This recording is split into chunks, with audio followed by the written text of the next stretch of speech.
She was only 6 years old. Her crown was so heavy, it kept sliding down over her eyes. The king, who waited at the altar, was 29, battle-scarred, widowed, desperate. This was no fairy tale. England was bleeding from within.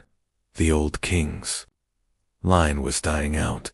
Rebels lurked at the borders.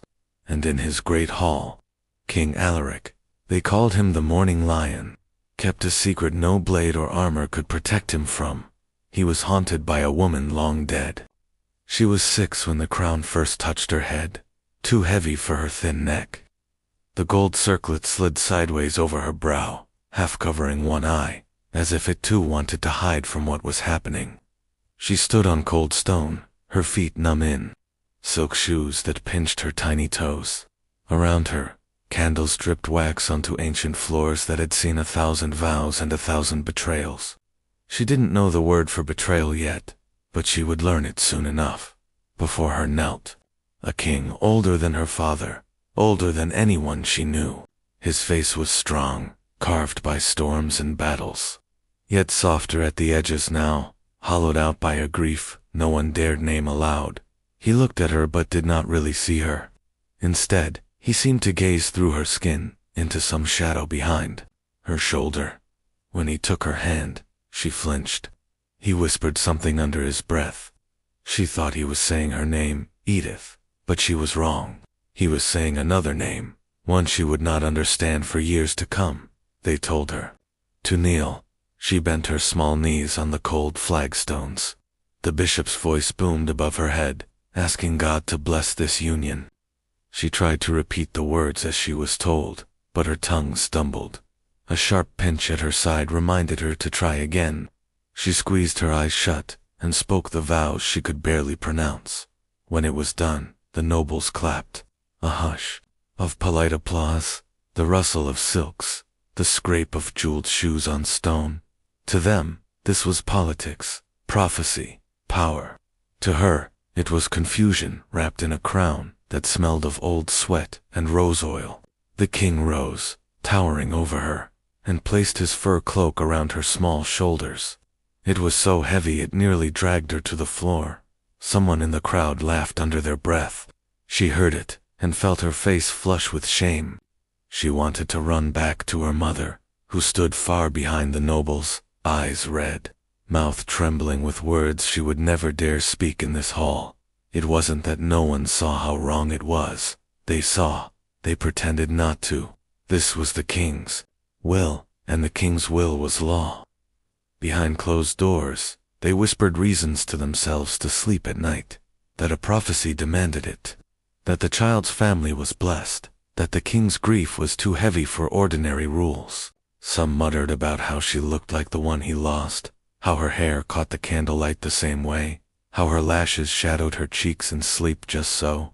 The servants knew this better than anyone, for they were the ones ordered to brush her hair in a certain style, to dress her in certain colors, to place her in the queen's old rooms, untouched since the day the real queen bled out her last breath on the same bed. Edith didn't know any of this that first night. She knew only that the walls were high and cold, that the bed was too soft, that the blankets smelled of dust and rosewater. When the king came to her door, he did not cross the threshold. He stood there, a silhouette in the candle's flicker, breathing as if each breath hurt. He asked if she was warm enough. She nodded because she was afraid not to. He asked if she would be good, if she would obey, if she would remember who she was now. She said yes to all of it, though she didn't know what it meant. She lay awake long after he left, eyes open in the dark, tracing the carved canopy above her bed. She remembered her mother's voice, begging her to behave, to smile, to curtsy, to do everything right. If she was good, maybe the king would be kind. If she was good, maybe she could go home. She didn't know that there was no home anymore, not for a queen. The house she came from now belonged to the king's favor, or his wrath. The only home she had now was these walls that echoed with another woman's footsteps. In the morning, they dressed her in the dead queen's jewels. A lady's maid fastened a pearl collar around her thin neck. Each pearl was cold, smooth, and heavy, resting on the hollow where her collarbones jutted out like bird wings. She asked where the jewels came from. The maid only bowed her head and did not answer. When she turned to the mirror, she saw a stranger there, pale, draped in jewels. A crown settled just so on her brow. It did not feel like her reflection. It felt like someone else looking back at court. They taught her how to stand without fidgeting, how to fold her hands just so, how to smile without showing too many teeth. They corrected her when she stumbled over the Latin prayers. They made her repeat the old queen's favorite hymns until her throat ached. The king watched it all, silent, eyes glazed with something that frightened her more than anger ever could. He never praised her. He only nodded, as if confirming to himself that what he had ordered was true, that his lost queen had returned in this child's body. The first time she asked to see her mother, he refused. He did not shout, he did not strike her. He simply looked at her with such cold sorrow that she wished he would shout instead. Then he left the room and did not speak to her for days. The silence was worse than any slap. Some nights she woke and thought she saw another figure standing at the foot of her bed, not the king, but a woman, pale and soft-eyed, just like the portraits that lined the halls. She tried to speak to the ghost, but the ghost never answered. By morning she could convince herself it was only a dream, though a dream that left her throat raw from crying. Outside the palace, people argued over what she was. Some called her blessed, some called her cursed. Some said she would save England from ruin by giving the king an heir. Others said she was just another lamb led to the slaughter. The truth was none of these people would ever ask her what she wanted. No one wanted the answer, because the answer was far too small, too soft, too human. She was 6 when they called her queen.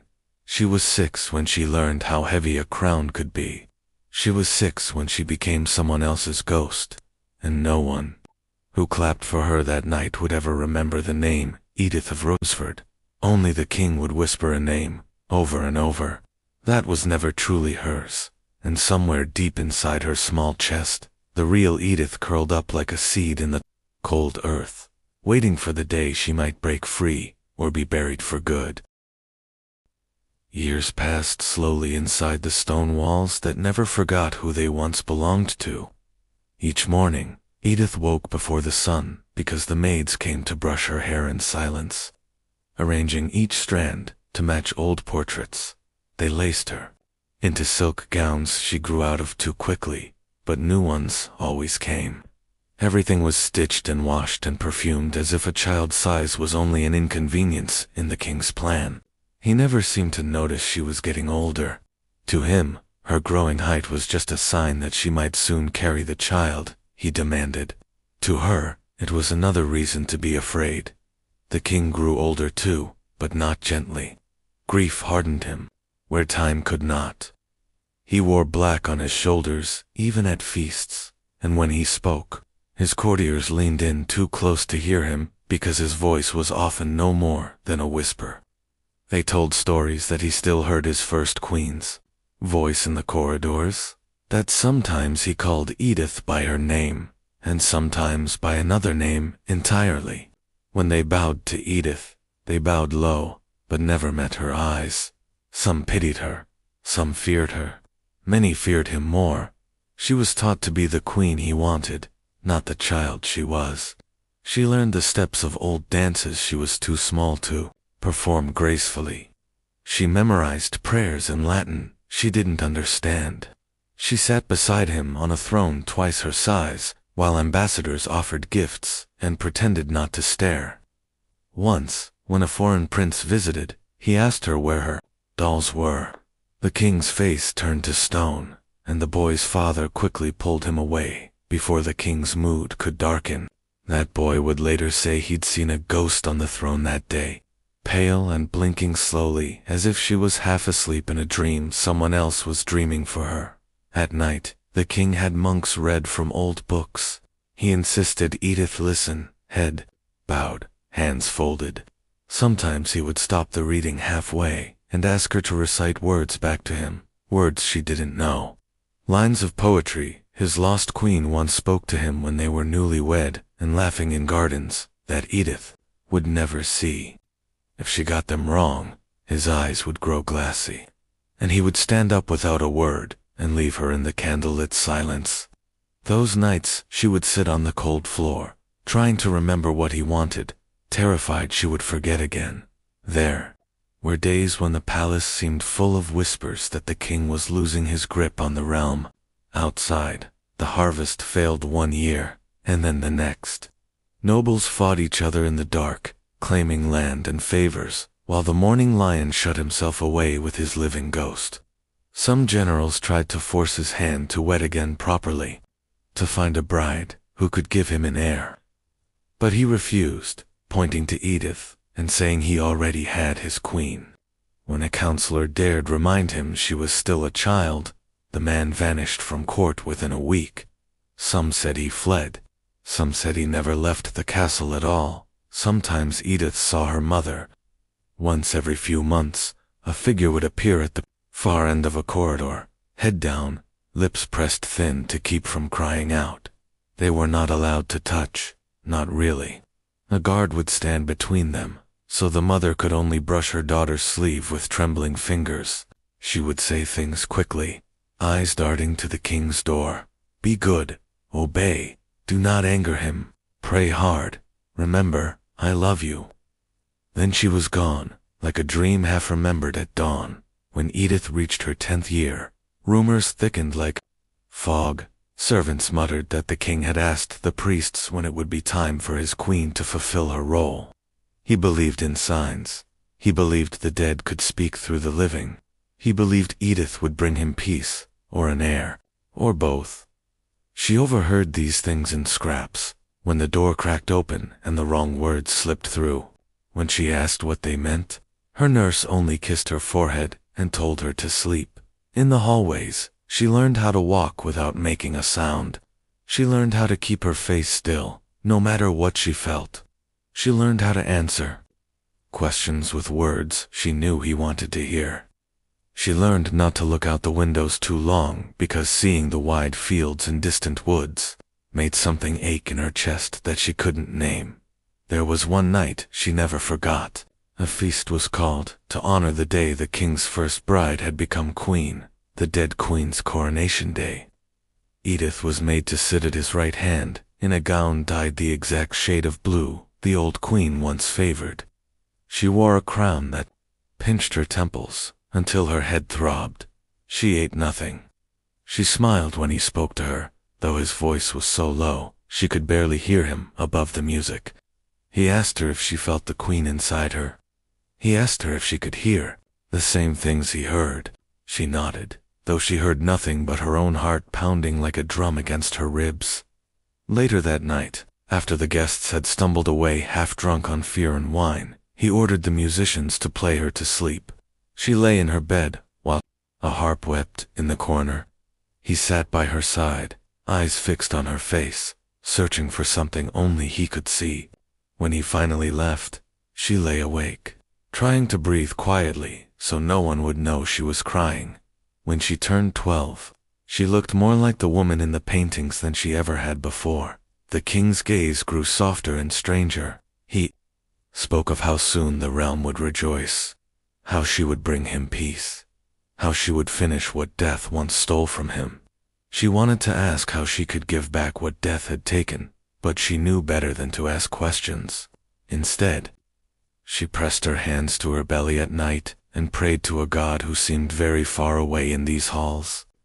She prayed to remain empty, though she did not truly understand what it meant yet, only that if she did not, she would lose what little of Edith was still Edith.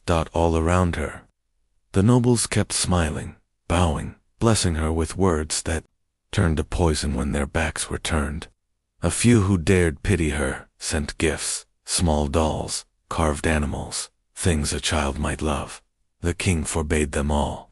He said they distracted her from her purpose. The maids would find these toys hidden under her pillows and carry them away in silence. One day she found a tiny wooden horse beneath her bed, left by a kind guard perhaps, and when she held it to her chest, She felt something break open inside her that terrified her more than any punishment. She learned then that the worst cage was not the walls of stone, or the locked doors, or the watchers at every corner. The worst cage was the one inside her own mind, where Edith still whispered to herself that she was real, that she was not the queen in the portrait, that she was not just a promise carved in flesh to soothe the mad king's grief. And yet each time she stood beside him, heard him call her by a name that was not hers, felt the cold weight of jewels and velvet pressing her small shoulders down, she wondered how long that whisper would last. How long before Edith of Roseford vanished altogether, leaving only the ghost, the king demanded. In the chambers, at night, when the harp no longer played and the candle guttered out, she pressed her palm flat to her chest and whispered her own name over and over, just to hear it said aloud, and in the silence between her heartbeat and the dark, she waited for the day something would break, the king, the kingdom, or herself. Edith was 13 when the king first ordered the bells to ring for her fertility rites. He claimed it was a blessing, a ceremony from old kingdoms long buried under mud and time. Priests arrived from distant monasteries, their breath white, in the winter air, as they chanted in languages she could not follow. She stood in the center of the chapel, thin as a reed, while holy oil dripped down her temples and caught in her lashes. Every drop felt colder than the stones beneath her bare feet. They whispered of an air, as if he might appear from smoke and prayer alone. The king spoke to her softly afterward, as if the ritual had unlocked something inside her. He told her not to fear, that she was chosen for this, that the dead would bless her. When she asked what it meant, he only pressed his forehead to hers and said she would understand when she felt the quickening. When the old queen's promise moved inside her belly, she bit her tongue to keep from asking why the dead would care for a girl they had never met. After that night, her lessons changed. Her prayers were longer, her meals heavier, though her stomach turned at the smell of rich meat and sugared milk. Midwives touched her wrists, her throat, her belly, measuring her like livestock. They spoke in gentle voices that turned sharp when she flinched. At dusk, she would sit by the fire with her mother, who was allowed to visit more often now, though her hair had gone streaked with gray in the shadows of the court. Her mother tried to brush her hair like she did when Edith was small, but her hands trembled too much to finish the braid.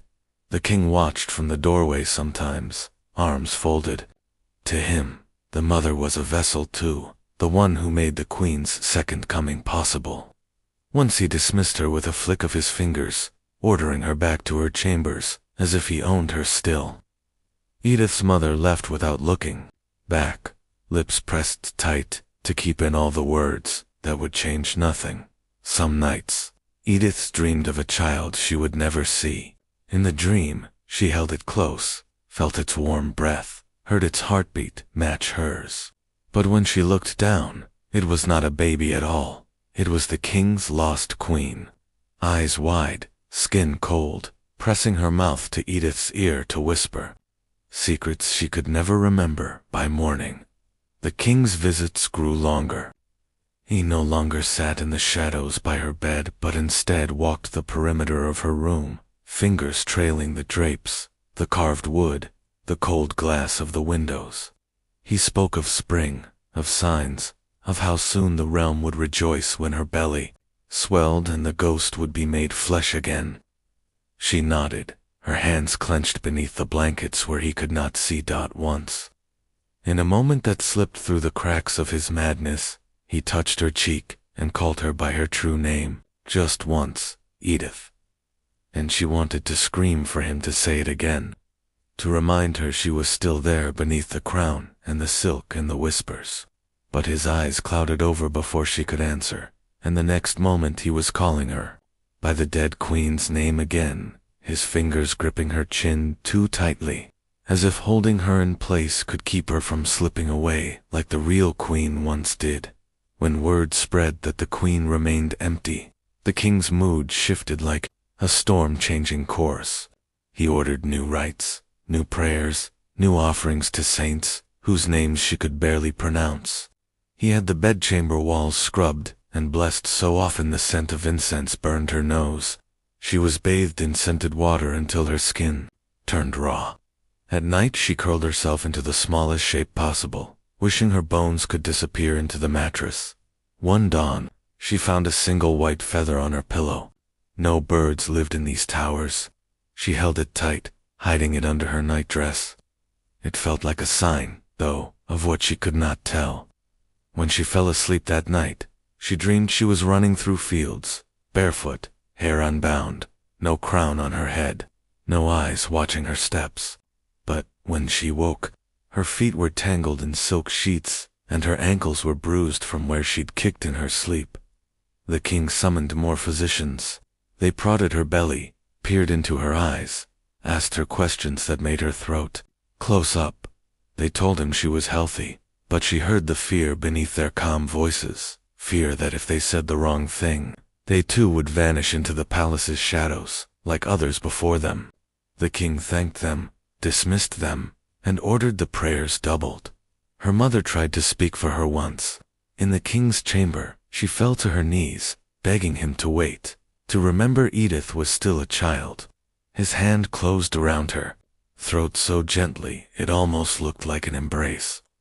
He told her that queens do not remain children forever. He told her that prophecy cannot be delayed by mortal doubt.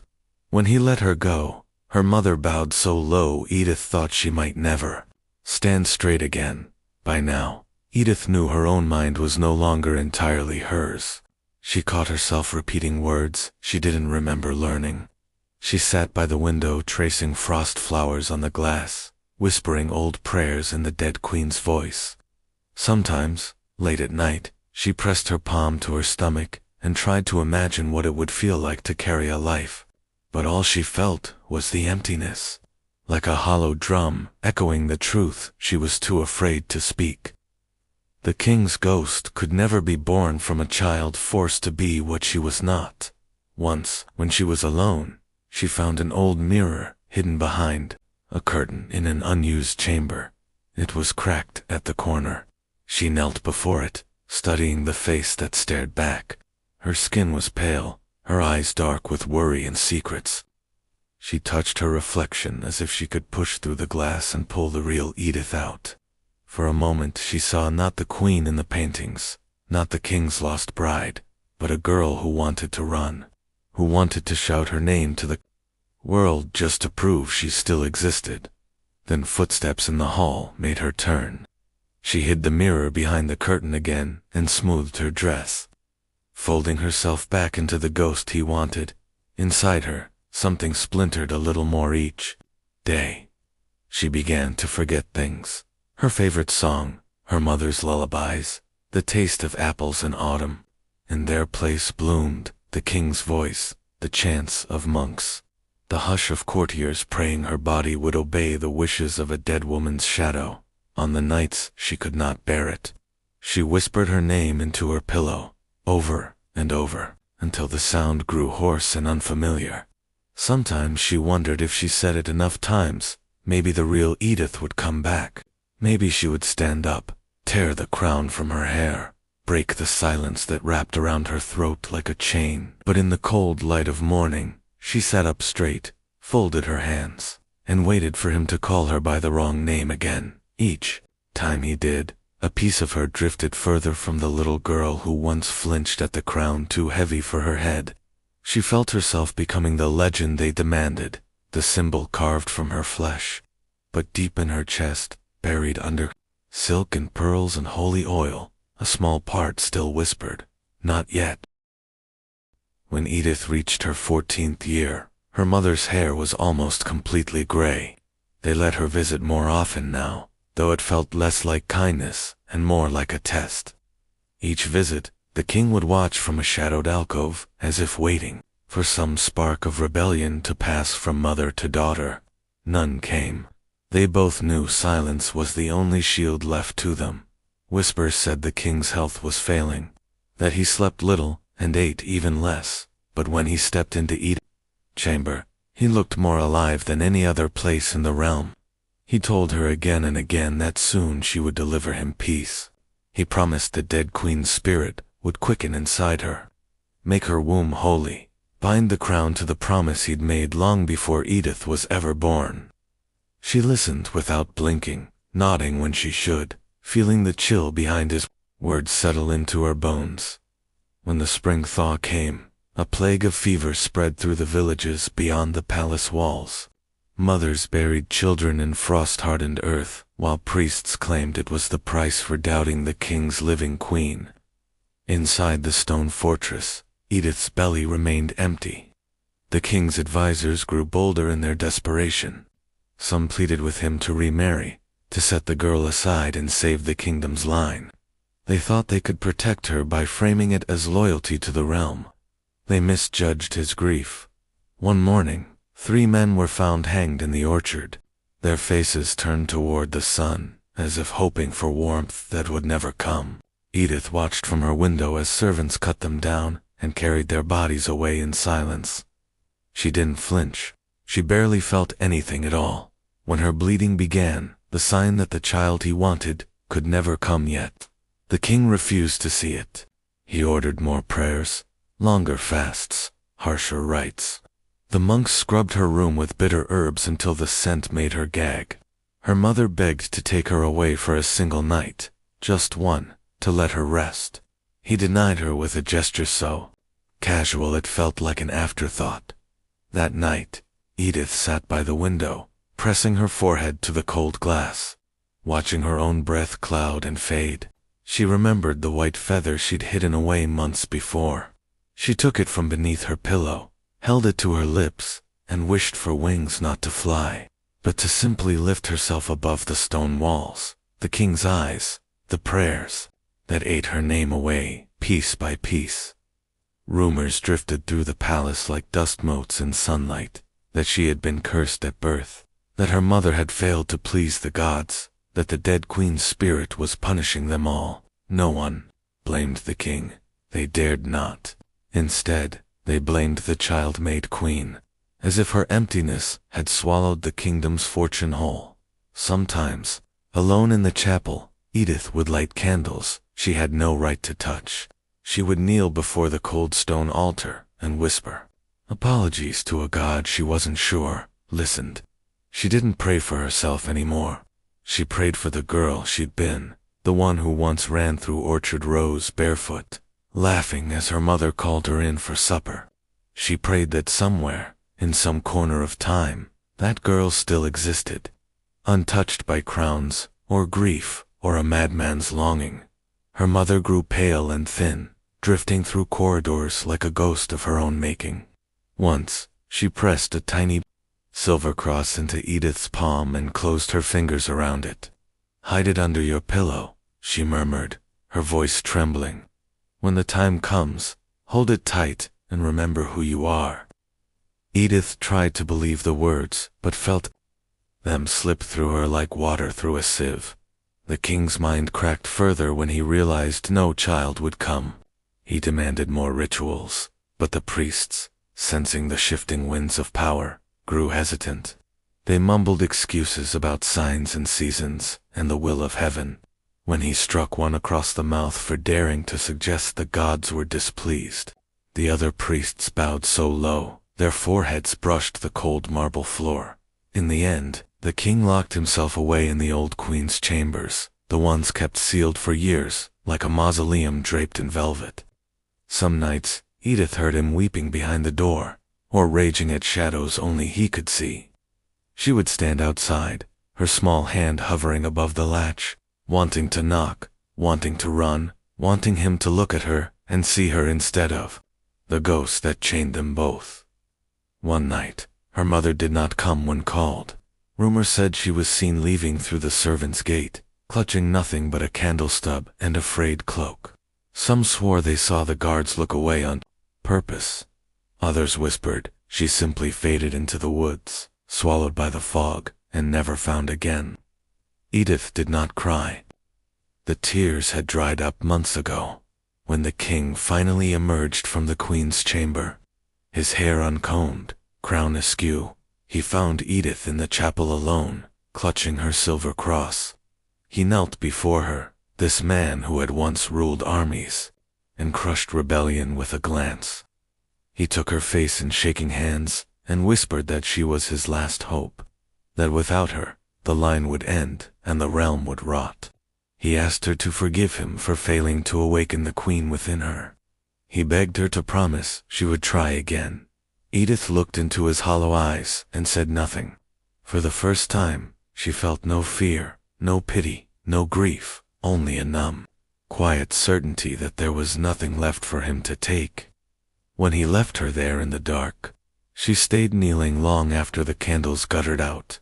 The next morning, the king's body was found on the cold stone floor of the old queen's chamber.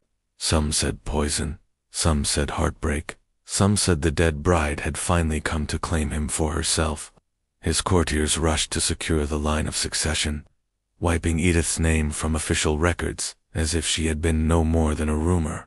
When they came for her, they did not drag her to a throne but sent her away to a quiet convent hidden in the woods. They called it mercy. They called it protection. They told themselves she would find peace there. In the convent garden, Edith learned to speak her own name again. She tended herbs, sewed linens, knelt in honest prayers that asked for nothing but silence. Sometimes she walked barefoot through the orchard the sisters tended, pressing her palm to the trunks of apple trees, breathing in the scent of new blossoms. Each spring, when white petals fell into her hair, she would close her eyes and remember the girl she had been, the queen she had never truly become, the ghost who would never claim her fully. And when she lay down at night on a simple straw bed, she whispered her name once more into the dark. Edith. Not a queen, not a ghost, just Edith, at last.